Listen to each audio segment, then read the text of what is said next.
Good morning. A very important problem. This is very important.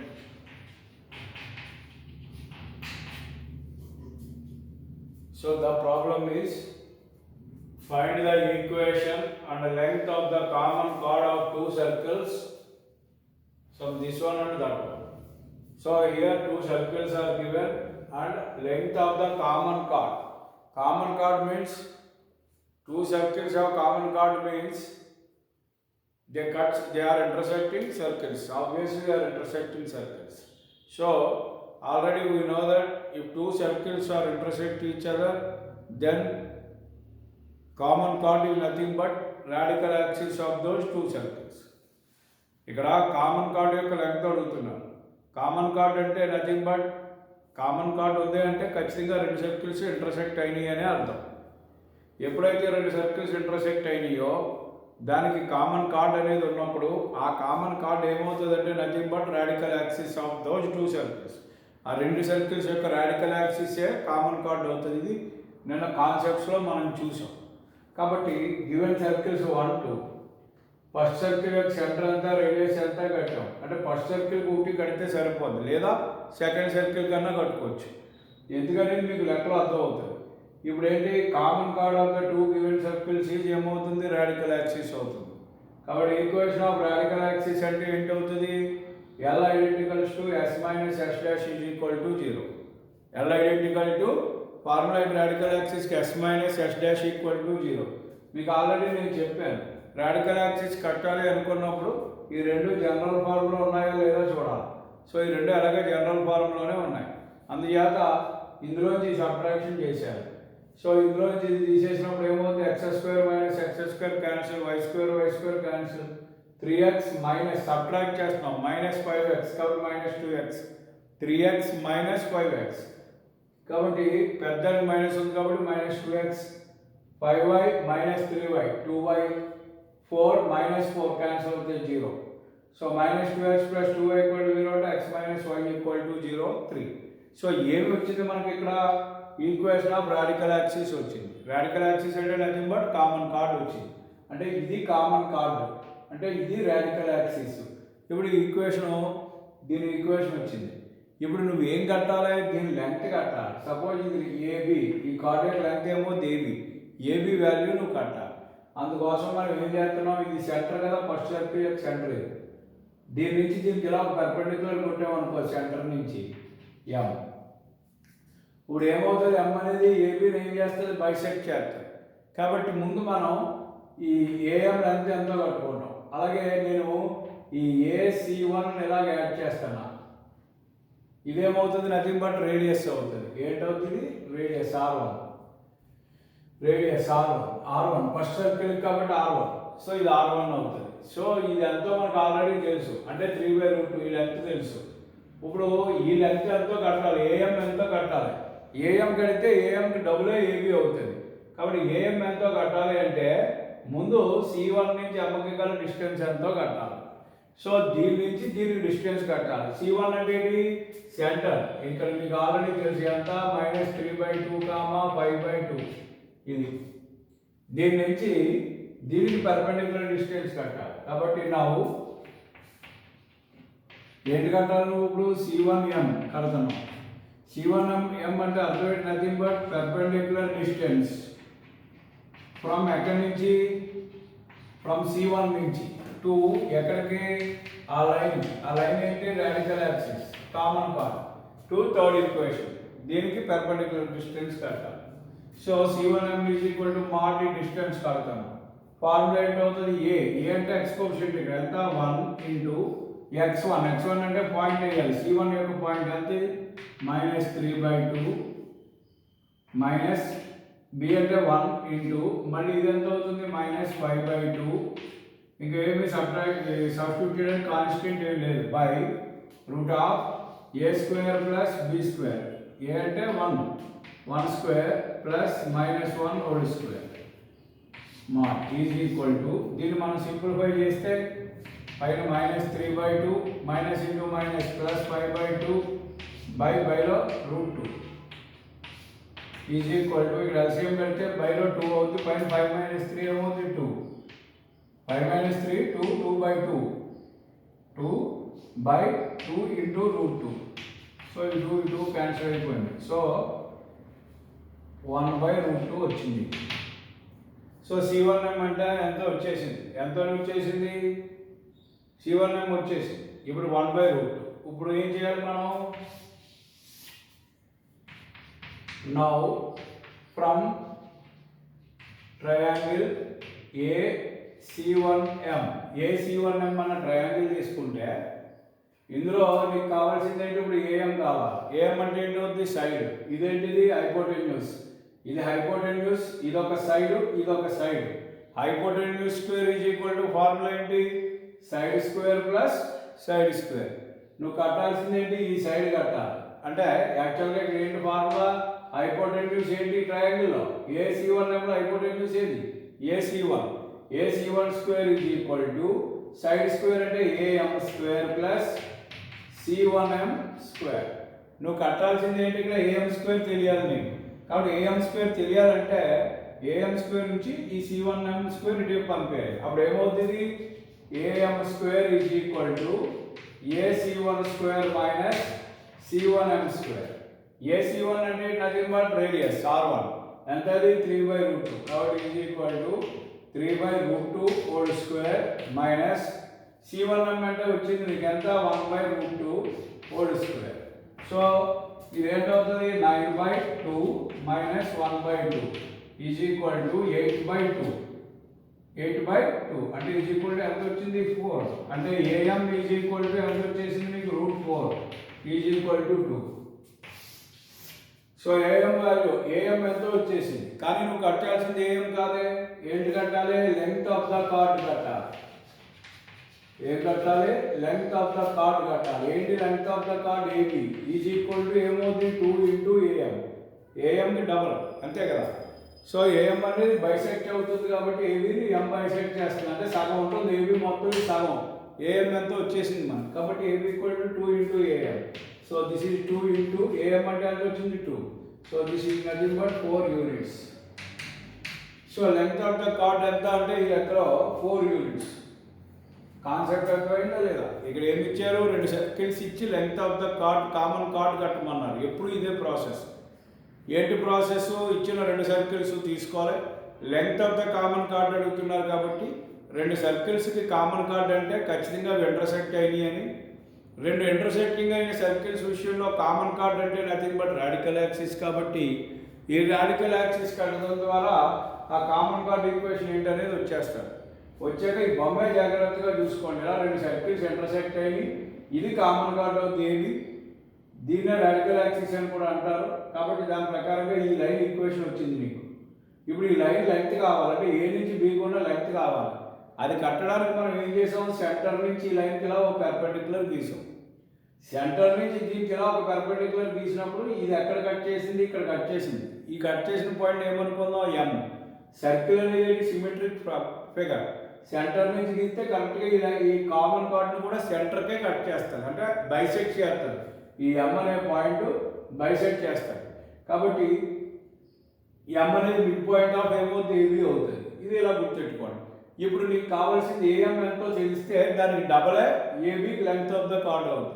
So AM కట్టాలంటే ఈ centre ఈ point ఇలా add చేస్తే ఇది రేడియస్. ఇప్పుడు ఇది ఎంతో తెలుసు రేడియస్. సో ఇక్కడ నుంచి ఇక్కడ డిస్టెన్స్ ఎంతో కట్టాలి. డిస్టెన్స్ కట్టాలంటే ఈ పాయింట్ అంటే సెంటర్ కాబట్టి సెంటర్ తెలుసు. సో ఈ లైన్ ఈక్వేషన్ తెలుసు కాబట్టి సెంటర్ ఈ పాయింట్ నుంచి ఈ లైన్కి గల డిస్టెన్స్ కడితే అదే C1m అవుతుంది. కాబట్టి C1m అంటే ఇది perpendicular distance from C1 to third equation. Third equation అంటే లైన్ ఈక్వేషన్. పర్పెండిక్యులర్ డిస్టెన్స్ కడితే ఎంత వచ్చింది మనకి, 1/√2 వచ్చింది. సో ఎప్పుడైతే C1m తెలిసిపోయింది, AC1 కూడా తెలుసు రేడియస్ కింద. ఎప్పుడైతే ఈ రెండు తెలిసినాయో AM కట్టడం చాలా ఈజీ. అందుకు ఏం చేసాం, AC1m అన్న ట్రయాంగిల్ తీసుకుంటే ఇది రైట్ యాంగిల్ ట్రయాంగిల్. కాబట్టి ఇందులో రూల్ ఏంటి, పైథాగరస్ థియరం ప్రకారంగా hypotenuse square is equal to side square plus side square. Hypotenuse square ఏంటిది, AC1 square is equal to side square AM square plus C1m square. ఇందులో AC1 అంటే radius, ఇది మనకు తెలుసు. C1m అంటే మనం కట్టుకున్నాం, ఇది తెలుసు, మనకి తెలియాల్సింది ఇది. కాబట్టి ఇది ఒక్కటి ఇటువైపు ఉంచి దీన్ని ఇటుపక్క పంపారు. ఇది ఒక్కటి ఇటువైపు ఉంచుతున్నాం కాబట్టి AM² ఈజ్ ఈక్వల్ టు దీన్ని ఇటుపక్కకు పంపినప్పుడు ఏమవుతుంది, ఇక్కడ ఆల్రెడీ ఏముంది AC1², ఇక్కడ ప్లస్ C1m² ఇటువైపు ఏమవుతుంది మైనస్ C1m². ఇప్పుడు AC1 అంటే ఏంటి, రేడియస్ R1 ఎంత వచ్చింది, R1 ఇక్కడ కట్టాం 3/√2, సో 3/√2² మైనస్ C1m², C1m అంటే ఎంత, ఇది 1/√2². కాబట్టి ఇది ఎంత అవుతుంది 9/2 మైనస్ 1/2, సో LCM కట్టి 8/2 4. AM² ఈక్వల్ టు 4 వచ్చింది, AM ఈక్వల్ టు √4 అంటే 2 వచ్చింది. AM లెంత్ ఎంత వచ్చేసింది 2 అని. ఇప్పుడు మనం ఏమడుగుతున్నారు, లెంగ్త్ ఆఫ్ ద కార్డ్ అడుగుతున్నారు. So length of the card అంటే ఏంటి formula, AB equal to 2 into AM, కాబట్టి 2 ఇంటూ 2 వేసుకుంటాం, అప్పుడు ఏమైంది 4. So length of the card ఎంత అయింది 4 units. Very important, very simple and concept oriented problem. Okay, so ఇది ఎక్కించుకోండి, క్లారిటీగా డయాగ్రామ్ అన్నీ వేసుకుని క్లియర్గా ఎక్కించుకోండి.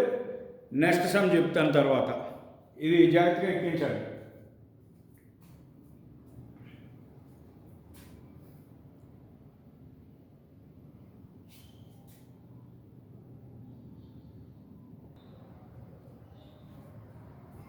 సో ఈ సెకండ్ ప్రాబ్లం చూడండి, ఇది ఇందాక ఫస్ట్ ప్రాబ్లం లాంటిదే, కాకపోతే ఇంకొంచెం కాన్సెప్ట్ డెప్త్కే ఇచ్చాడు. అంటే మన యొక్క థింకింగ్ పవర్ టెస్ట్ చేసేలాగా ఇచ్చాడు, చాలా సింపుల్ దానికన్నా. Common card, show that the common card of the circles, ఈ రెండింటి యొక్క common card is diameter of A second circle. ఆ రెండింటి యొక్క కామన్ కార్డు సెకండ్ సర్కిల్ యొక్క డయామీటర్ అవుతుందని చూపించాలి, తర్వాత దాని లెంగ్త్ కట్టాలి. ఇక్కడ ముఖ్యంగా మనకి 3 పాయింట్లు ఉన్నాయండి ఈ టాపిక్లో, మీరు జాగ్రత్తగా అర్థం చేసుకోండి. ఏమని, ఈ రెండు సర్కిల్స్ యొక్క కామన్ కార్డ్ ఏదైతే ఉందో ఆ కామన్ కార్డ్ ఏమవుతుంది, సెకండ్ సర్కిల్ యొక్క డయామీటర్ అవుతుంది. అసలు ఒక సర్కిల్ యొక్క డయామీటర్ అంటే ఏంటి, డయామీటర్ అంటే ఏంటి అర్థం, the biggest chord of the circle is diameter. Biggest chord అంటే the line passing through the center of a circle is called diameter. అంటే ఆ డయామీటర్ అంటే అర్థం ఏంటి, ఆ లైన్ సెంటర్ గుండా పోతుంది, సర్కిల్ సెంటర్ గుండా పోతే దాన్ని ఏమంటారంటే డయామీటర్ అంటారు. అంటే ఉదాహరణ సపోజ్ ఇలా సర్కిల్ ఉందనుకోండి, ఈ సర్కిల్ యొక్క సెంటర్ ఇదనుకోండి సి, మనం ఇలా ఎన్ని లైన్ అయినా గీయొచ్చు. ఏమి డయామీటర్ లాభో, ఈ లైన్ డయామీటర్ అవుతుంది, లేదా ఈ లైన్ డయామీటర్ అవుతుంది, లేదా ఈ లైన్ డయామీటర్ అవుతుంది. ఇవి డయామీటర్ అంటే అర్థం కారణం సెంటర్ గుండా పోతున్నాయి అని అర్థం. కాబట్టి ఇక్కడ ఏమంటున్నారు, సెకండ్ సర్కిల్ యొక్క డయామీటర్ అవుతుందని చూపించాలి. ఏంటి, కామన్ కార్డ్ ఏమవుతుందని చూపించాలి, సెకండ్ సర్కిల్ యొక్క డయామీటర్ అవుతుందని చూపించాలి. అంటే అర్థం ఏంటి, కామన్ కార్డు సెకండ్ సర్కిల్ యొక్క సెంటర్ గుండా పోతుంది అని ప్రూవ్ చేయాలి. అర్థమవుతుందండి, కామన్ కార్డు ఏమని ప్రూవ్ చేయాలి, సెకండ్ సర్కిల్ యొక్క సెంటర్ గుండా పోతుంది అని ప్రూవ్ చేయాలి. సెకండ్ సర్కిల్ యొక్క సెంటర్ గుండా పోతుంది అని ప్రూవ్ చేయాలి అంటే ముందు నువ్వు కామన్ కార్డు ఎంతో కట్టుకోవాలి, కట్టుకున్నాక సెకండ్ సర్కిల్ యొక్క సెంటర్ గుండా పోయితే సెకండ్ సర్కిల్ యొక్క సెంటర్ ఆ కార్డు మీద ఉంటుందని ప్రూవ్ చేయాలి. సో గివెన్ సర్కిల్స్ రెండు, ఫస్ట్ సర్కిల్ సెంటర్ ఇది 3,2, అలాగే రేడియస్ ఇది √g² + f² - c, కాబట్టి g² అంటే 3² 9 + f² అంటే 4 - 9 2. అలాగే సెకండ్ సర్కిల్ యొక్క సెంటర్ -2g అంతా -8, కాబట్టి 2g = -8 అంటే g = ఎంత అవుతుంది మనకి -4, కాబట్టి -g ఫార్ములా కాబట్టి 4, అలాగే ఇదేమో 3, అలాగే దీని రేడియస్ √2. ఇప్పుడు here radical axis of 1 and 2 is the common card అంటే ఏంటి, రాడికల్ యాక్సిస్ అనే. సో 1 and 2 కి రాడికల్ యాక్సిస్ పెట్టావు, ఎంత s - s'. సో ఇందులో తీసేసి ఇది క్యాన్సిల్, -6x -(-) +8, 8 - 6 2x -4 + 6, ఇది కూడా 2y, 9 - 23 -14. అంతటి 2 తో డివైడ్ చేస్తే x + y - 7 = 0. So common card వచ్చేసింది. ఏమొచ్చింది, ఇది కామన్ కార్డ్ ఆఫ్ 2 సర్కిల్స్ వచ్చేసింది. ఇప్పుడు ఈ కామన్ కార్డ్ ఆఫ్ 2 సర్కిల్స్ ఏమని చెప్పాలి, ఈ కామన్ కార్డు డయామీటర్ అవుతుందని చెప్పాలి. దేనికి, సెకండ్ సర్కిల్కి డయామీటర్ అవుతుంది అని చెప్పాలి. అర్థమవుతుందండి. సో డయామీటర్ అవుతుంది అని చెప్పాలంటే సెకండ్ సర్కిల్ యొక్క సెంటర్ ఏది మీద ఉండాలి, ఈ లైన్ మీద ఉండాలి. కాబట్టి నౌ 3 ఈజ్ ద డయామీటర్. 3 అంటే ఈక్వేషన్, ఇది diameter of second circle, diameter of the second circle. కాబట్టి ఏమవుతుంది ఇప్పుడు diameter of the second circle కాబట్టి సో ద సెంటర్ C2 ఏంటా C2 4,3 ఖచ్చితంగా ఇంటి మీద ఉండాలి, లైస్ ఆన్ థర్డ్ ఈక్వేషన్ మీద ఉంటుందా లేదా టెస్ట్ చేయండి. సో ఈ రెండు తీసుకొచ్చి ఇందులో సబ్స్టిట్యూట్ చేయండి. అప్పుడు ఏమవుతుంది x బదులు 4 y బదులు 3 -7 = 0 ఎంప్లాయీస్ 7 - 7 = 0 therefore ఏమైంది మనకి ఖచ్చితంగా అది ప్రూవ్ అయిపోయింది. ఏది ప్రూవ్ అయిపోయింది, ఏం ప్రూవ్ అయింది, diameter of A second circle is common card అని ప్రూవ్ అయింది. ఈ కామన్ కార్డే సెకండ్ సర్కిల్ యొక్క డయామీటర్ అవుతుంది అని ప్రూవ్ అయింది. కామన్ కార్డే సెకండ్ సర్కిల్ యొక్క డయామీటర్ అవుతుంది అని ప్రూవ్ అయింది. ఖచ్చితంగా డయామీటర్ అవుతుంది అని ప్రూవ్ అయింది, అయిపోయింది. ఇంకా ఇంకొక ముక్క ఏమడుగుతున్నారు, ఫైండ్ ఇట్స్ లెంగ్త్. అయితే ఇప్పుడు దీని లెంగ్త్ అడుగుతున్నారు, ఆల్రెడీ దీని లెంగ్త్ ఎంత అడుగుతున్నారు. ఇది ఏమని తెలిసింది ఇప్పుడు నీకు, డయామీటర్ ఆఫ్ సెకండ్ సర్కిల్ అని తెలిసింది. కాబట్టి length of the card is equal to already ఈ లైన్ ఏమని తెలిసింది, డయామీటర్ అని తెలిసింది. డయామీటర్ అంటే అర్థం ఏంటి, double to radius. So 2 × R2 ఎందుకు R2, ఇది దేని యొక్క డయామీటర్, సెకండ్ సర్కిల్ యొక్క డయామీటర్. సెకండ్ సర్కిల్ యొక్క డయామీటర్ అయింది కాబట్టి సెకండ్ సర్కిల్ యొక్క రేడియస్కి డబుల్ ఉంటుంది. So 2 × R2. So 2 × R2 value ఎంత వచ్చిందంటే √2. So the answer is 2√2 units. Length of the card ఎంత అవుతుంది అంటే 2√2 యూనిట్స్. ఇది చాలా కాన్సెప్చువల్గా చేసాం, ఇందాక ప్రొసీజరల్గా చేసాం. అర్థం ఇందులో ఏం చెప్తున్నారు, కామన్ కార్డు సెకండ్ సర్కిల్ యొక్క డయామీటర్ అవుతుందని చూపించమన్నారు. సో కామన్ కార్డు వరకు మామూలే చేస్తాం. ఇప్పుడు ఈ కామన్ కార్డు సెకండ్ సర్కిల్కి ఏమవుతుందని చూపించాలి, డయామీటర్ అని చూపించాలి. డయామీటర్ అని ఎప్పుడు ఒక లైన్ ఎప్పుడు డయామీటర్ అవుతుంది సర్కిల్కి అంటే ఆ లైన్ ఆ సర్కిల్ యొక్క సెంటర్ గుండా పోవాలి. కాబట్టి ఇక్కడ కామన్ కార్డు సెకండ్ సర్కిల్కి డయామీటర్ అని చూపించాలి. కాబట్టి కామన్ కార్డు సెకండ్ సర్కిల్ యొక్క సెంటర్ గుండా పోతుంది అని చూపించాలి. అంటే C2 lies on common card అని చూపించాలి. కాబట్టి C2 ఎంతో మనం కట్టుకున్నాం, కామన్ కార్డ్ ఎంతో తెలుసు. సో దీని మీద లైస్ ఆన్ థర్డ్ ఈక్వేషన్ అని చెప్పి వేస్తే ఓకే ప్రూవ్ అయిపోయింది. ఆటోమేటిక్గా మనకి common chord second circle diameter అని ప్రూవ్ అయిపోయింది ఇక్కడలో. అయితే ఇంకోటి అడిగారు, ఫైండ్ ఇట్స్ లెంగ్త్. దాని లెంగ్త్ కూడా అడిగారు. దేని length, common chord. Common chord ఏమైంది, nothing but diameter of second circle అయింది. డయామీటర్ అంటే ఏంటి, double to the radius.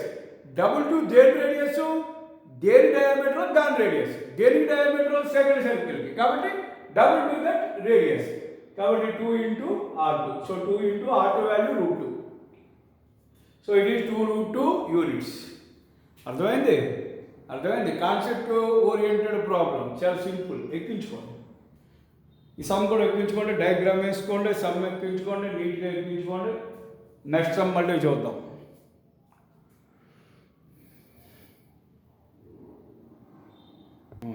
First English.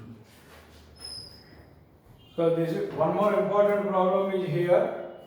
Find the equation of the circle whose diameter is the common chord of the two circles x² + y² + 2x + 3y + 1 = 0 and s dash identicals to x² + y² + 4x + 3y + 2 = 0.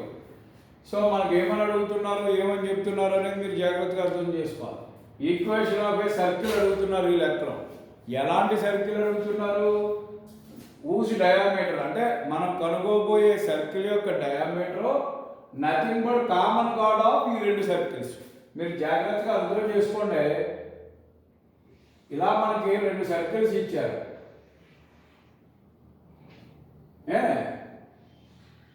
ఇలా ఉన్నాయి 2 circles. ఎందువల్ల ఇలా ఉన్నాయని చెప్పి మనం క్లియర్గా చెప్పగలుగుతున్నాం, common card అన్నారు కాబట్టి. మరి ఏంటా కామన్ కార్డ్, ఇక్కడ ఇది కామన్ కార్డ్. మనకి ఈ సర్కిల్ ఈక్వేషన్ ఇచ్చారు, ఈ సర్కిల్ ఈక్వేషన్ ఇచ్చారు. మనల్ని ఏమి అడుగుతున్నారు? ఇంకో సర్కిల్ అడుగుతున్నారు. ఆ సర్కిల్ ఎలాగుంది? కామన్ కార్డే డయామీటర్గా ఉంది ఆ సర్కిల్కి. అంటే ఆ సర్కిల్ ఎలా ఉంటుంది? ఇలా ఉంటుంది. ఓకే, ఇప్పుడు ఇది ఈ సర్కిల్ అడుగుతున్నారు. ఇది కామన్ కార్డే డయామీటర్. ఈ సర్కిల్కి ఏంటిది? డయామీటర్. ఇది ఎస్ ఐడెంటికల్ టు 0, ఇది ఎస్ డాష్ ఐడెంటికల్ టు 0. ఇది మనం కట్టాలి. ఇదేమో రిక్వైర్డ్ సర్కిల్, మనం కట్టాల్సిన రిక్వైర్డ్ సర్కిల్ ఇది. ఈ సర్కిల్కి ఇదే డయామీటర్. సో ఇది మనకి ఇచ్చిన ప్రాబ్లం. ముందు ఈ కామన్ కార్డ్ ఈక్వేషన్ కడతాం. ఎస్ మైనస్ ఎస్ డాష్ ఇచ్చిన రెండు circles equation of common chord S minus S dash చేసాం, వచ్చింది. ఇప్పుడు మనం ఏం కట్టాలి? ఈ సర్కిల్ కట్టాలి. ఇది ఆల్రెడీ మీకు గతంలో చెప్పాను, ముందు క్లాస్లో చెప్పాను. Equation of a circle passing through the intersection of a circle and A line అన్నప్పుడు. సో ఈ సర్కిల్ ఈ ఈ లైన్, ఈ కామన్ కార్డు రెండు కట్ చేసుకున్న పాయింట్ నుంచే పోతుంది ఈ సర్కిల్. కాబట్టి equation of a circle passing through the intersection of 1 and 3, passing through the intersection of 1 and 3 లేదా 2 and 3 ఏదైనా తీసుకోవచ్చు. ఇక్కడ ఫస్ట్ సర్కిల్ తీసుకోవాలని లేదు. ఈ రెండు సర్కిల్లో ఏదో ఒక సర్కిల్ ఈ కామన్ కార్డు రెండు ఇంటర్సెక్ట్ అయిన పాయింట్లు కూడా పోయే సర్కిల్ ఈక్వేషన్. ఫార్ములా ఏంటంటే చెప్పాం, formula S plus lambda L equal to 0. So S అంటే నేను ఫస్ట్ సర్కిల్ తీసుకున్నాను. సార్ నేను సెకండ్ సర్కిల్ తీసుకుంటానని అన్నారు అనుకోండి, తీసుకోండి, ఏ ఇబ్బంది లేదు, ఏది తీసుకున్నా పర్లేదు. So first circle plus lambda into L is equal to 0. X square Y square, X ఇక్కడ 2x ఉంది, ఇక్కడ 2 లాంబ్డా ఎక్స్ వస్తుంది. ఈ రెండింటిలోంచి ఎక్స్ కామన్ తీస్తే 2 + 2 లాంబ్డా అవుతుంది. ఇక్కడ ప్లస్ ఇక్కడ 3y ఉంది, ఇక్కడ y అలాగా లేదు కాబట్టి ప్లస్ 3y. ఇక్కడ కాన్స్టెంట్ 1 ఉంది, ఇక్కడ లాంబ్డా, కాబట్టి 1 + lambda equal to 0. Fourth equation. ఇప్పుడు మనం ఏం చేయాలి? ఈ సర్కిల్ యొక్క డయామీటరే కామన్ కార్డ్ అని చెప్తున్నారు. అందుచేత ముందు దీని సెంటర్ ఎంతో కట్టాలి. కాబట్టి centre of fourth equation is ఏంటవుతుంది? -g - f. -g అంటే ఇది, 2g అంటే ఇది, g అంటే దీనికి by root 2. So -2 + 2 lambda by 2, -2 + 2 lambda -g, g అంటే ఇది 2g, దీంట్లో సగం, కామా -f అంటే -3/2. 2f అంటే 3, f అంటే 3/2, -f కూడా -3/2. ఇప్పుడు ఈ సెంటర్ ఇది మీద ఉంటుంది, ఇది డయామీటర్. డయామీటర్ కాబట్టి ఈ సర్కిల్ యొక్క సెంటర్ ఇదే. అర్థమవుతుంది? అంచేత ఈ సెంటర్ ఇది మీద ఉంటుంది, డయామీటర్ మీద ఉంటుంది. కాబట్టి నౌ సెంటర్ ఇక్కడ 2 కామన్ తీసేసారు అనుకోండి, 2 2 క్యాన్సిల్ అయిపోతాయి. అప్పుడు ఇది ఎంత మిగులుతుంది? -1 + లాంబ్డా. అదే 2 కామన్ వచ్చేసి 2 2 క్యాన్సిల్ అయిపోయింది. ఇక్కడ -1 + లాంబ్డా కామా -3/2. అర్థమైందా? లేదా మనం క్యాన్సిల్ చేయలేదు అని అనుకుంటే, క్యాన్సిల్ చేయక్కర్లేకుండా చేద్దాం అనుకుంటే కన్ఫ్యూజన్ లేకుండా 2 + 2 లాంబ్డా బై 2 ఏదైనా ఉంటే కామా -3/2 లైస్ ఆన్ ఎందు మీద ఉంటుంది? కామన్ కార్డ్ మీద ఉంటుంది. Lies on third equation. So తీసుకొచ్చి థర్డ్ లో సబ్స్టిట్యూట్ చేయాలి. సబ్స్టిట్యూట్ చేయి. 2 × x, x అంటే ఇది ఏంటిది? -2 + 2 లాంబ్డా బై 2, 2 × ఇది -2 + 2 లాంబ్డా బై 2, 2x + 1 = 0. ఈ 2 ఈ 2 పోతాయి, మల్టిప్లై చేయి. -2 - 2 lambda + 1 = 0 implies -2 lambda - 1 = 0 implies -2 lambda = 1 implies lambda -1/2. Lambda value ఎంత వచ్చింది? -1/2 వచ్చింది. కాబట్టి therefore రిక్వైర్డ్ ఈక్వేషన్ ఏది? తీసుకొచ్చి ఇందులో ఇవ్వాలి. ఇదే మనకు కావాల్సిన సర్కిల్ ఈక్వేషన్. సో ఇందులో లాంబ్డా వాల్యూ కట్టడానికి వాడన్న కాన్సెప్ట్ యూజ్ చేసాం. ఏంటి వాడన్న కాన్సెప్ట్? దీని యొక్క సెంటర్, దీని యొక్క అదేంటి డయామీటర్ అని నేను చెప్తున్నాడు. ఏది? ఈ కామన్ కార్డే డయామీటర్ అని అంటున్నాడు. కాబట్టి మనం ఏం చేస్తున్నాం? డయామీటర్ అన్నాడు కాబట్టి ఈ సర్కిల్ యొక్క సెంటర్ ఖచ్చితంగా ఆ కామన్ కార్డ్ మీద, దీని మీద ఉంటుంది. కాబట్టి దీని సెంటర్ ఎంతో కట్టి దాన్ని తెచ్చి డయామీటర్ అయితే లాంబ్డా ఎంతో వచ్చేసింది. సో ఇప్పుడు లాంబ్డా ఇక్కడ అయితే సర్కిల్ ఈక్వేషన్ వచ్చేస్తుంది. కాబట్టి x² + y² plus 2x plus 3y plus 1 plus 3y plus 1 plus కానీ ఇక్కడ లాంబ్డా అంతా -1/2 కాబట్టి -1/2 into 2x plus 1 equal to 0. దీన్ని సింప్లిఫై చేద్దాం. ఎంప్లాయిస్ LCM అంటే 2x square plus 2y square plus 4x plus 6y plus 2 ఈ 2 తో ఇవన్నీ మల్టిప్లై అవుతాయి. అలాగే ఇక్కడ -2x minus 1 equal to 0. By the 2 at equal to 0. Implies 2x square plus 2y square plus 4x minus 2x 4x minus 2x plus 6y plus 2 minus 1 equal to 0. 2 minus 1 అంటే 1. So 1 equal to 0. So this is the answer. ఇది simplify చేయడానికి కూడా లేదు. 2x square plus 2y square plus 2x plus 6y plus 1 equal to 0 which is the required equation. చూడండి point అర్థం చేసుకోవాలి. ఏం అడుగుతున్నారు ఈ లెక్కలో? ఈక్వేషన్ ఆఫ్ ఏ సర్కిల్ అడుగుతున్నారు. అయితే అది ఎలాంటి సర్కిల్? అది దాని యొక్క డయామీటర్, మనం కట్టే సర్కిల్ యొక్క డయామీటర్ ఏంటంటే వాడు ఇచ్చింది రెండు సర్కిల్స్ యొక్క కామన్ కార్డ్. కానీ ముందు ఈ రెండు సర్కిల్స్ తీసుకున్నాం. ఈ రెండు సర్కిల్స్ ఇంటర్సెక్ట్ అయ్యాక కామన్ కార్డ్ వచ్చింది. ఇప్పుడు ఈ కామన్ కార్డే డయామీటర్గా ఇంకో సర్కిల్ గీసాం. ఈ సర్కిల్ ఈక్వేషన్ అడుగుతున్నారు. సో ఇది మనకి ఇచ్చిన సర్కిల్, ఇది ఇచ్చిన సర్కిల్, ఇది రిక్వైర్డ్ సర్కిల్, కట్టాల్సిన సర్కిల్ ఇది. సో దీన్ని కట్టడానికి ప్రయత్నిస్తున్నాం. దీన్ని కట్టడానికి ముందు రాడికల్ యాక్సిస్ కామన్ కార్డ్ ఎంతో కట్టాం, వచ్చింది. వచ్చాక ఈ సర్కిల్ ఏంటి? Passing intersection of this circle and this line or this circle and this line. So ఏదో ఒక సర్కిల్ లైన్ యూజ్ చేయొచ్చు. సో ఇక్కడ ఫస్ట్ సర్కిల్ యూజ్ చేసాం, 1 and 3 కట్టాం. Formula s plus lambda equal to 0. ఇందులో ఇలానే మనకు ఒక సర్కిల్ వచ్చింది. ఇప్పుడు ఏంటి మనకి ఎలా వస్తే కుదరదు, ఇచ్చాక లాంబ్డా అనేది అన్నోన్ వాల్యూ ఉంది. సో లాంబ్డా వాల్యూ ఎంతో కూడా మనం తెలుసుకుని కరెక్ట్గా చెప్పాలి సర్కిల్. సో లాంబ్డా వాల్యూ తెలియడానికి మనకి ఇక్కడ ఉన్న ఏకైక మార్గం ఏంటి? మనం కట్టే సర్కిల్కి, రిక్వైర్డ్ సర్కిల్కి ఈ కామన్ కార్డే ఏమవుతుంది? డయామీటర్ అవుతుంది. డయామీటర్ అంటే ఇందాకే చెప్పాను, ఖచ్చితంగా ఒక లైను ఒక సర్కిల్కి డయామీటర్ అయింది అంటే ఆ సర్కిల్ యొక్క సెంటర్ ఆ లైన్ డయామీటర్ మీద ఉంది అని అర్థం. కాబట్టి దీని యొక్క సెంటర్ ఎంతో కట్టాం, -g - f ఫార్ములా సెంటర్ వచ్చింది. ఇప్పుడు ఈ సెంటర్ ఖచ్చితంగా ఏం మీద ఉంటుంది? ఈ లైన్ మీద ఉంటుంది, డయామీటర్ కాబట్టి. Now centre lies on third equation. So తీసుకొచ్చి థర్డ్ ఈక్వేషన్లో సెంటర్ని సబ్స్టిట్యూట్ చేసాం. చేస్తే లాంబ్డా వాల్యూ వచ్చింది. ఎంత వచ్చింది? -1/2.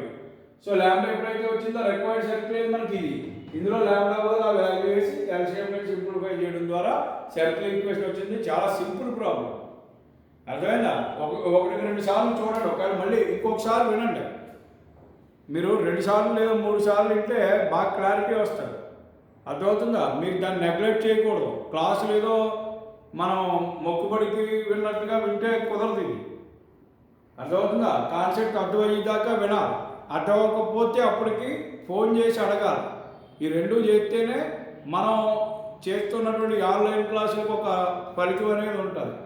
So be sincere about online classes, be sincere. మీరు రెగ్యులర్గా కాలేజీకి వచ్చినప్పుడు క్లాస్లో కూర్చున్నప్పుడు ఉన్న దానికన్నా కూడా మోర్ సిన్సియర్గా ఉండాలి అండ్ మోర్ రెస్పాన్సిబుల్గా ఉండాలి, ఎక్కువ బాధ్యతగా ఉండాలి మీరు.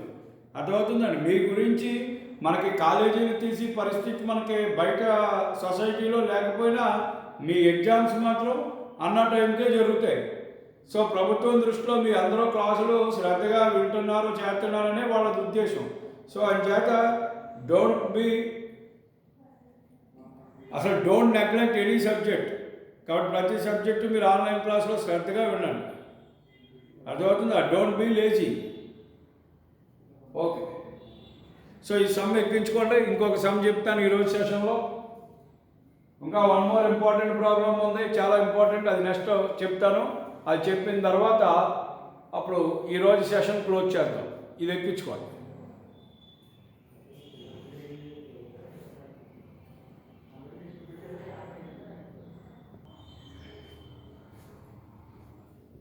So friends, this is the last problem for today's session. Very most important. This problem is asked for 7 marks or 4 marks anything, but this is a compulsory problem in your public examination. What's the problem is find the equation of the circle which cuts the following circles orthogonally. And they given 3 circles. 3 circles ఇచ్చి ఈ 3 సర్కిల్స్ని ఆర్థోగనల్గా cut చేసే circle equation అడుగుతున్నారు. ఈ model some already మనం ముందు ఎక్సైజ్లో కూడా చేసాం. So మనం కట్టాల్సిన సర్కిల్ రిక్వైర్డ్ సర్కిల్ ఏమనుకున్నాం, x² + y² + 2gx + 2fy + c = 0 అని అనుకుని రిక్వైర్డ్ సర్కిల్. సో అది 1 అనుకుని రెండింటిని 2, 3, 4 అని అనుకుంటాం వీటిని. So 1 and 2 cuts orthogonally. 2 circles ఆర్థోగనల్గా కట్ చేస్తే కండిషన్ చెప్పాను, 2gg' + 2ff' = c + c'. అందులో సబ్స్టిట్యూట్ చేస్తే జిఎఫ్సిలోకి ఈక్వేషన్. మళ్ళీ 1 and 2 కట్స్ 1 and 3 కట్స్ ఆర్థోగనల్లీ. మళ్ళీ 1 and 4 కట్స్ ఆర్థోగనల్లీ. ఇలా జిఎఫ్సిలో 3 ఈక్వేషన్లు రావడం, ఆ 3 సాల్వ్ చేసి జీ ఎంత, ఎఫ్ ఎంత, సి ఎంత కనుక్కోవడం, తద్వారా మనం ఆ సమ్ చేయడం. ఇది ఆల్రెడీ మీకు చెప్పాను నేను, కానీ ఇక్కడ ఆ మోడల్ ఉపయోగించట్లేదు. సో పరీక్షలో ఇది లెక్కించినప్పుడు అలాగన్నా చేయొచ్చు, ఇలాగన్నా చేయొచ్చు. ది బెస్ట్ మెథడ్ ఏదంటే ఇది. ఎందువల్లంటే చాలా సింపుల్గా చెప్తాం. నిన్న సెషన్లో నిన్న క్లాస్లో ఫస్ట్ దీని గురించే నేను ఒక 15 నిమిషాలు మీకు ఈ కాన్సెప్ట్ చెప్పాను. ఏమని, సపోజ్ 3 సర్కిల్స్ ఉన్నాయి. ఈ 3 సర్కిల్స్ యొక్క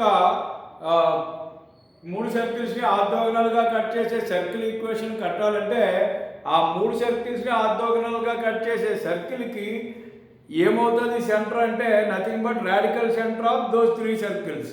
అలాగే రేడియస్ ఏమవుతుంది, ఎనీ టాంజెంట్ డ్రాన్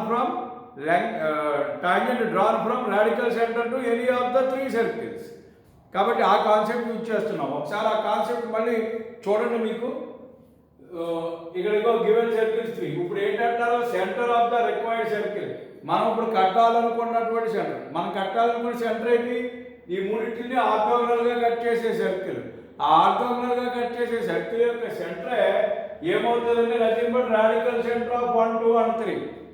ఈ మూడింటి యొక్క రాడికల్ సెంటర్ అవుతుంది. అలాగే అండ్ ద రేడియస్ ఈజ్, అలాగే ఆ సర్కిల్ యొక్క రేడియస్ ఏమవుతుంది, length of the tangent drawn from radical centre to area of the 3 given circles. దాని నుంచి ఏదో ఒక సర్కిల్ మనం గీసినటువంటి length of the tangent radical centre నుంచి అదేమో రేడియస్ అవుతుంది. ఎప్పుడైతే సెంటర్ రేడియస్ తెలిసిపోయినాయో ఆటోమేటిక్గా సర్కిల్ ఈక్వేషన్ ఈజీగా కట్టేయచ్చు. కాబట్టి ముందు మనం ఇక్కడ కనుగొనవలసిన సర్కిల్ యొక్క సెంటర్ తెలియాలంటే రాడికల్ సెంటర్ తెలియాలి. రాడికల్ సెంటరే సెంటర్ అవుతుంది. సో రాడికల్ సెంటర్ కడతానికి ఫస్ట్ ఏం చేస్తున్నాం, రాడికల్ యాక్సిస్ ఆఫ్ 1 and 2 కడుతున్నాం. s - s' = 0. Radical axis of 1 and 2, L1 identical to s - s' = 0. So ఈ రెండింటికి కట్టాలి. సో మీరు కొంచెం నీట్గా రాద్దామని అంతే. చూడండి, L1 identical to s - s' = 0. Okay, ఇప్పుడు L1 ఐడెంటికల్స్ టు s - s' అంటే ఇందులో మీరు సబ్ట్రాక్ట్ చేశారు. సో ఏమవుతుంది, 3x minus of minus x కాబట్టి 4x, 2y - 6y - 4y, 1 - 5 - 4 = 0. అంటే ఇది నథింగ్ బట్ ఏమవుతుంది, x - y - 1 = 0. This is 4th equation. అదేవిధంగా రాడికల్ యాక్సిస్ ఆఫ్ ఇంకోటి కూడా కడతాం. రాడికల్ సెంటర్ కావాలంటే మినిమం 2 రాడికల్ యాక్సిస్ తెలియాలి. So radical axis of 1 and 3 is L2 identicals to s - s" = 0. Identicals s - s".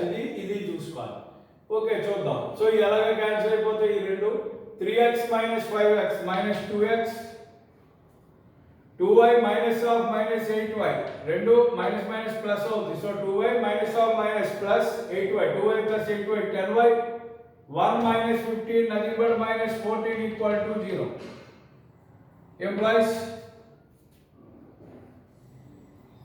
So 2 తో divide చేసేసి మొత్తం అంతటిని -2 తో డివైడ్ చేసేది x - 5y + 7 = 0. -2 తో డివైడ్ చేసాం, మైనస్ మైనస్ పోయింది, x మిగిలింది.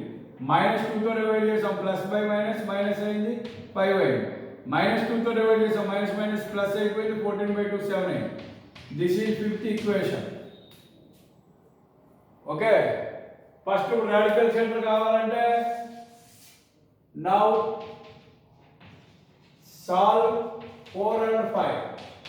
4, 5 సాల్వ్ చేయండి. సాల్వ్ చేస్తే డైరెక్ట్గా మనకి ఏమొచ్చేస్తుంది అంటే డైరెక్ట్గా సాల్వ్ చేసేస్తే మనకి రాడికల్ సెంటర్ ఏంటి అనేది వచ్చేస్తుంది.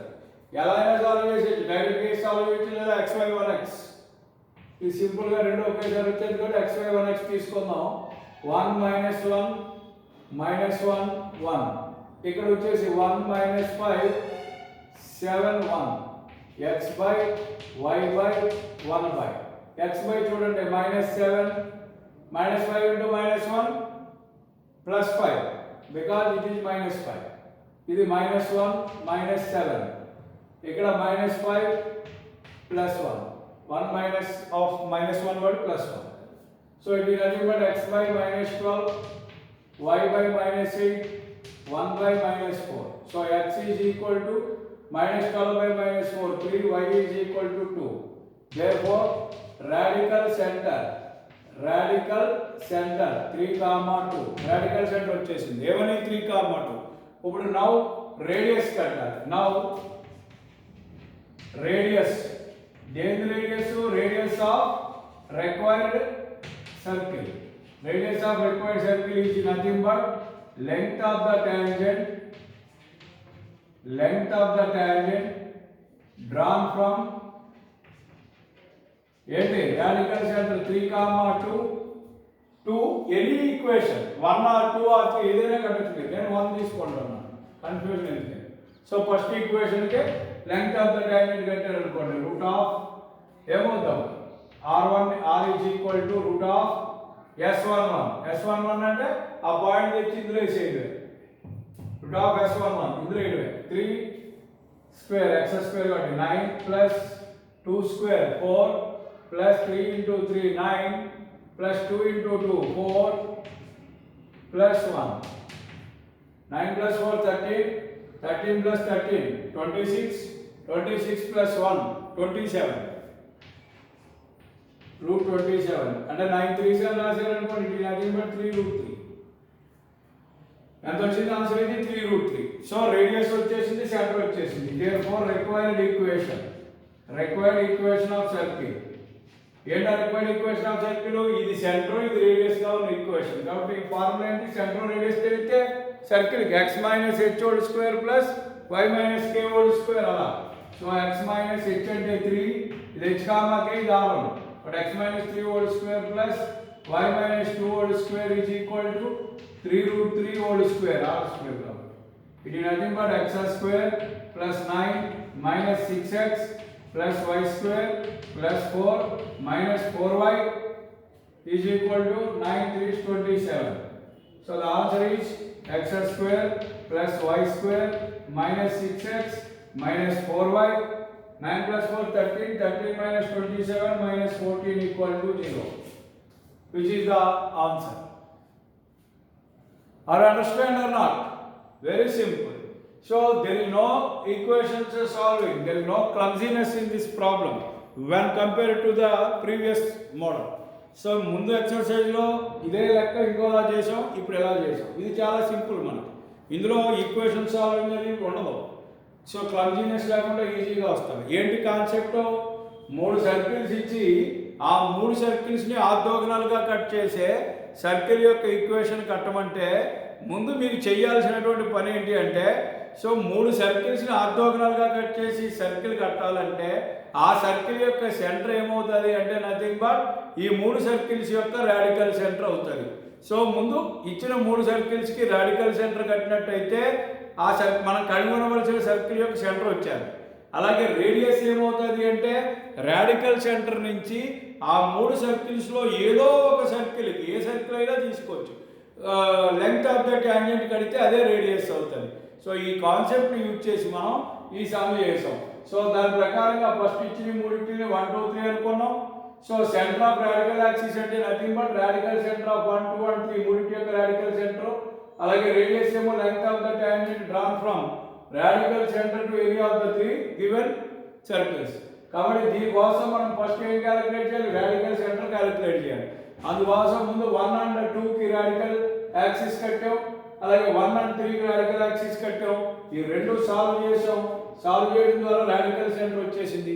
ఈ రాడికల్ సెంటరే మనం కనుగొనవలసిన సర్కిల్ యొక్క సెంటర్ అవుతుంది.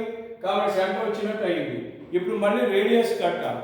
రేడియస్ అంటే నథింగ్ బట్ ఏం చెప్పాం, రాడికల్ సెంటర్ నుంచి 3 సర్కిల్స్లో ఏదో ఒక సర్కిల్కి గీసిన లెంగ్త్ ఆఫ్ ద టాంజెంటే రేడియస్ అన్నాం. So length of the tangent కట్టాం. Length of the tangent drawn from 3, 2 to నేను ఫస్ట్ ఈక్వేషన్ తీసుకున్నాను. మీరు కాల్తే సెకండ్ ఈక్వేషన్ తీసుకోండి, ఏదైనా అదే వస్తుంది. సో ఫస్ట్ ఈక్వేషన్ కట్టాం. అప్పుడు r is equal to root of s11 కాబట్టి ఈ పాయింట్ని తీసుకొచ్చి ఇందులో సబ్స్టిట్యూట్ చేస్తే సో మనకు √27 3√3 వచ్చింది. సో రేడియస్ r వచ్చేసింది. ఇప్పుడు రిక్వైర్డ్ సర్కిల్ కట్టాలి. ఈక్వేషన్ ఏంటవుతుంది, సెంటర్ ఏమో 3, 2, రేడియస్ ఏమో 3√3. Circle equation formula x - h² plus y - k² is equal to r². So అవి ఇందులో తెచ్చి సబ్స్టిట్యూట్ చేస్తే మనకు ఆ required equation of a circle వచ్చింది. అర్థమైందండి? సో 1 or 2 టైమ్స్ చూడండి, ఇబ్బంది లేదు. 1 or 2 టైమ్స్ చూసి క్లియర్ కట్గా అర్థం చేసుకుంటే వన్స్ మీకు అర్థమైతే ఇంక మర్చిపోరు. ఓకే, సో ఇది మనకి ఈ రోజుకి ఇదే ఆఖరి ప్రాబ్లం. ఓకే, రేపు నెక్స్ట్ క్లాస్లో ఇంకొన్ని ఇంపార్టెంట్ ప్రాబ్లమ్స్ ఉన్నాయి. మేబీ ఐ థింక్ రేపటితో ఈ సిస్టమ్ ఆఫ్ సర్కిల్స్ కంప్లీట్ అయిపోద్ది. ఒకవేళ ఏదైనా ఎక్స్టెన్షన్ వస్తే, ఏదైనా ఎక్కువ టైం పట్టేలాగా కనబడితే కనుక ఇంకొక క్లాస్ అంతే. సో మ్యాక్సిమం రేపు లేదా ఎల్లుండు ఈ 2 క్లాసుల్లో ఈ టాపిక్ కూడా కంప్లీట్ అయిపోతుంది. So circles, system of circles మొత్తం అయిపోతుంది. కాబట్టి నెక్స్ట్ టాపిక్స్ ఏంటనేది తర్వాత మనం మళ్ళీ డిస్కస్ చేద్దాం. అదేవిధంగా మీ అందరికీ కూడా ఇక్కడ ఇంగ్లీషు, సాంస్క్రిట్ మెటీరియల్స్ అందుబాటులోకి వచ్చి కాబట్టి కాలేజీకి రావాలి. వచ్చేటప్పుడు మీరు అందరూ కూడా గుర్తుపెట్టుకోండి, ఎలాంగ్ విత్ యువర్ పేరెంట్ కూడా రండి. అదేవిధంగా మీ ఫీజు వివరాలు ఇవన్నీ కూడా తెలుసుకోవాలి. అవన్నీ కూడా తెలుసుకుని, ఎందుకంటే ఈ లాస్ట్ ఇయర్ బ్యాలెన్స్ ఏమున్నాయి ఇవన్నీ కూడా చూసుకోండి. ఒకసారి చూసుకుని ఇక్కడికి వచ్చి ఒకసారి మాట్లాడుకుని మీరు ముందుకెళ్ళండి. సో మీరు అందరికీ కూడా నేను చెప్తున్నటువంటి విషయం ఏంటంటే, ఇప్పుడు పొరుగురు వాళ్ళకి ట్రాన్స్పోర్ట్ సదుపాయం లేదు కాబట్టి వాళ్ళ కాలేజీకి వచ్చే అవకాశాలు తక్కువ ఉన్నాయి కాబట్టి వాళ్ళ కాలేజీకి రావట్లేదు. కానీ లోకల్గా ఉన్నవాళ్ళు, సైకిల్స్ మీద వచ్చేవాళ్ళు, లేదా ఎప్పుడు ఆర్టీసీకి వచ్చేవాళ్ళు, వీళ్ళందరూ కూడా ఖచ్చితంగా కాలేజీకి వస్తేనే మీకు ఉపయోగం. కాలేజీలో ఎటువంటి ఇబ్బంది లేదు. మొత్తం అందరూ కూడా లెక్చరర్స్ అందరూ అవైలబుల్గా ఉన్నారు. ఇక్కడేమో ఎటువంటి కోవిడ్ ప్రికాషన్స్ అన్నీ కూడా చాలా పక్కాగా తీసుకోవడం జరిగింది. కాబట్టి మీరు ఖచ్చితంగా కాలేజీకి వచ్చినట్లయితేనే ఫ్రూట్ఫుల్గా ఉంటుంది. మీరు ఏదో ఇంటి లోకల్గా ఉండి కూడా మీరు కాలేజీకి రాకుండా ఇంటికాడ ఉంటే ఏం ఉపయోగం ఉండదు. అర్థమవుతుందండి? ఆన్లైన్ క్లాసెస్ కేవలం మీరు క్లాస్ వినడం వరకే. దీన్ని ప్రాక్టీస్ చేయించాలన్నా, మీ తప్పులు సరిదిద్దాలన్నా, మీకు ఫస్ట్ ఇయర్లో మీరు సాధించినటువంటి మార్కులకి మనం పెట్టిన డైలీ టెస్ట్లు ఎంత దోహదం చేసినాయో మీ అందరికీ తెలుసు. కాబట్టి మీరు కాలేజీకి వస్తేనే మీకు ఉపయోగం జరుగుతుంది. కాబట్టి 100% లోకల్గా ఉన్న వాళ్ళు కూడా కాలేజీకి రావట్లేదు. కొంతమంది ఒక 40 మెంబర్స్ వస్తున్నారు, మిగిలిన వాళ్ళు రావట్లేదు. సో రావాలి, మీరు అందరూ కూడా కాలేజీకి వస్తేనే మీకు ఉపయోగం. అంతే తప్ప మీరు ఇంటికాడ కూర్చోవడం అంటే చేసి పనేమీ లేదు, ఉపయోగం లేదు. ఖచ్చితంగా రేపు ఈ 15వ తారీఖు తర్వాత అలాగే 100% కాలేజీ అటెండెన్స్ కూడా కౌంట్ అయ్యే పరిస్థితి వస్తుంది. కాబట్టి మీరు టైం వేస్ట్ చేసుకోకుండా అనవసరంగా ఇంటికాడ కూర్చుని మీరు ఏదో చేద్దామని అనుకుంటే కరెక్ట్ కాదు. సో ఎవరైతే కాలేజీకి వచ్చే వీలుందో వాళ్ళందరూ తప్పనిసరిగా రండి. చాలామంది ఓన్గా వస్తున్నారు, అలాగే ఆటోల మీద వస్తున్నారు. ఇలా వచ్చి వాళ్ళందరూ కూడా వస్తున్నారు, వాళ్ళు ఫ్రూట్ఫుల్గా వర్క్ చేస్తున్నారు. సో ఖచ్చితంగా కాలేజీకి వచ్చి తీరాలి. కాబట్టి అవకాశం ఉన్న ప్రతి ఒక్కళ్ళు కాలేజీకి రండి. మరి దూర ప్రాంత విద్యార్థులు, గ్రామీణ ప్రాంతాల్లో ఉన్నటువంటి విద్యార్థులకి బస్సు సౌకర్యం ఇంకా అందుబాటులోకి రాలేదు, అలాగే ఆర్టీసీ కూడా ఇంకా తిరగట్లేదు. కాబట్టి మనం ఏమి చేయలేని పరిస్థితుల్లో ఉన్నాం. వాళ్ళు కూడా ఏదైనా ఈ ఊర్లో ఉన్న బంధువుల ఇంటి దగ్గర నుండి వచ్చి చదువుకునే అవకాశం ఉన్నా ప్రయత్నించండి. లేదంటే ఆన్లైన్ క్లాసులు చాలా శ్రద్ధగా వినండి. మీరు కాలేజీకి వచ్చేవాళ్ళ కన్నా ఎక్కువ ప్రాక్టీస్ చేయవలసి ఉంటుంది. సో మీకు సిలబస్లు అయిపోతున్నాయి. ఆ చదివే కార్యక్రమం అంతా కూడా మీరే చూసుకోవాలి. అర్థమవుతుందండి? మరి త్వరలో మీకు ఈ ఫిజిక్స్, కెమిస్ట్రీ ఇంపార్టెంట్ క్వశ్చన్స్ లిస్టులు కూడా నేను అప్లోడ్ చేస్తాను. దాని ప్రకారంగా మీరు ఖచ్చితంగా చదువుకు తీరాలి. ఆన్లైన్ అసైన్మెంట్లు, ఆన్లైన్ డైలీ టెస్టులు కూడా డైలీ నేను మీకు రేపటి నుంచి అప్లోడ్ చేస్తాను. రేపటి నుంచి అంటే దట్ మీన్స్ మండే ఆ ప్రాంతం నుంచి మీకు అప్లోడ్ చేస్తాను. Okay, thank you very much for watching this video. కంపల్సరీగా మాత్రం కాలేజీకి రావడానికి ప్రయత్నం చేయండి. నేను మరోసారి చెప్తున్నాను, మీకోసం చెప్తున్నాను. ఇప్పటి వరకు ఎప్పుడు చెప్పలేదు. కారణం అంత ఉన్న పరిస్థితుల్లో కొంచెం ఇబ్బందికరమైన వాతావరణం ఉంది కాబట్టి చెప్పలేదు. ఇప్పుడు అంతా బాగుంది, చాలా వరకు మనం ఫ్రీగానే ఉన్నాం కాబట్టి ఎవరికి ఏ అవకాశం ఉన్నా మీరు ఖచ్చితంగా వినియోగించుకోండి. అలాంటి పరిస్థితులు ఉన్నాయి కాబట్టి కాలేజీలు తీయమని గవర్నమెంట్ కూడా మాకు ఆర్డర్ ఇచ్చింది. కాబట్టి ఖచ్చితంగా మీరు కాలేజీకి వచ్చి తీరాలి, వస్తేనే మీకు ఉపయోగం. అందున ఫస్ట్ ఇయర్ అందరూ ప్రమోట్ అయిపోయారు. ఇప్పుడు సెకండ్ ఇయర్ కొంచెం శ్రద్ధ పెడితే ఈజీగా పాస్ అయ్యి బయటికి వెళ్ళిపోతారు. లేదు ఇప్పుడు సెకండ్ ఇయర్ ఏదైనా మీరు నెగ్లెక్ట్ చేసినా, ఏదైనా ఇబ్బంది వచ్చినా, ఇది ఫెయిల్యూర్ వచ్చింది అనుకోండి, 2 సంవత్సరాలు చదువు వృధా అయిపోతుంది. అది గుర్తుపెట్టుకోండి. ఖచ్చితంగా మాత్రం కాలేజీకి వచ్చే అవకాశం ఉన్న ప్రతి ఒక్కరూ కూడా రావడానికే మీరు చూడండి. 100% కాలేజీకి రావాలి. And I appeal all of you, కంపల్సరీగా కాలేజీకి రావడానికి ప్రయత్నించండి. Thank you very much.